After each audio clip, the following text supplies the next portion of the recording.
Ngayon, kung ewan ko, pero feel ko yun yung close match talaga. Kasi medyo grudge match. So, Harlem Apex, actually wala akong pake. Hindi, lang. Siguro ano? Hindi. babawi si Harlem, babawi si Apex. So, hindi natin talaga alam. Pero mas, doon sa battle na yun, mas inclined ako kay Apex. So, syempre, yung mga something, mga safe punchline siguro, mga gusto niya sabihin ibabaling niya kay Harlem. So, ito naman si Harlem. Tol, si Harlem may narinig akong chismis, kaso sa battle niyo na malalaman yun. Hindi ko ma-predict kung sino mananalo dito. Basta, magandang laban to, close na battle. Pagalingan na lang siguro sa pagsagot sa mga banat ng isa't isa. Ang sa akin lang naman ay siguro huwag makasira ng relasyon ng battle ni Harlem at Apex. Si Apex malikot yung utak Siguro bibigyan ko ng slight advantage si Apex dahil sanay siya makipagpalitan. Apex Harlem. Si Harlem, masabi ko kay Harlem,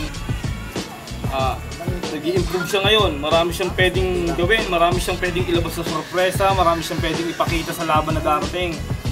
Apex! Harlem, preparado lagi itong taong to. Depende na lang talaga kung masasagot ni Apex yung mga banat ni Harlem. Hindi ko talaga masabi ngayon kung sino yung mananalo. Close match to. I'm looking forward to it. Isang batang marino, may dugo ng Makata. Delikado rin yan, matibay ang tao. Nakita mo standing niya sa flip top, matibay rin. Matindi rin sumulat yan. Hindi mo rin pwedeng maliitin. Kaya magandang battle to. Alam nyo kasi, si Apex tsaka ako, itong mangyayari sa January 28, pangatlong paghaharap na namin to. First one was sa flip top, unang debut battle namin. It was a freestyle battle. Siyempre. Kasi nung natarlo kay Harlem, parang naging gutom ako sa panalo. Kaya sabi ko sa sarili ko, kunin ko na isang panalo pagkatapos ng laban.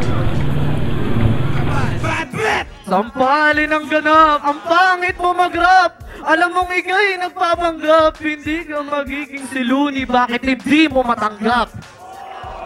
Siyempre yung sunugan, 2-on-2, one tamad, Abra, siya, ako.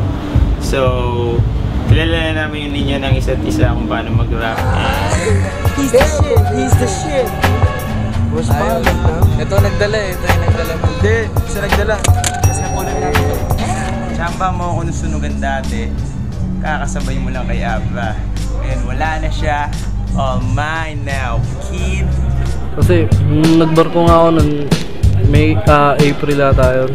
Hindi ako nagkakamali. Nagbarko ako, kadete ako dun sa may Samar, sa Bicol. Siyempre, ikaw pa naman ang mas stuck sa barko ng ilang buwan. Ang gagawin mo doon kung di mag-rap. So, hindi ko naman gumaling na siya. Well, ako, sabi nga nila, mas lalo daw ako nagiging hindi na magaling kasi freestyle. Tingnan natin, di ba? Sa tingin ko, mananalo si Apex. Pero kung magsulat si Harlem, maganda laban niya. Ewan ko kasi, siguro dadali niya si Manok. Putang ina mo Apex. Manok? Sinong Manok? Ito manok. Itong manok. Itong manok. Itong manok. Itong manok. Napupugot sa ulo mo. Franchise. Tangin na mo rin. Sunugan. Tatamay na naman kita. At malamang mapikon ka na naman. Oo. Babanggitin ko yung mga kamag-anak niya.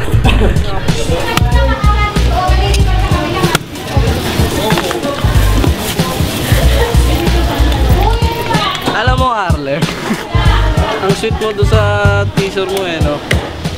January 28, 2012, you got me against a kid, Harlem versus Apex, part 3. That's right, it's part 3. Better be there.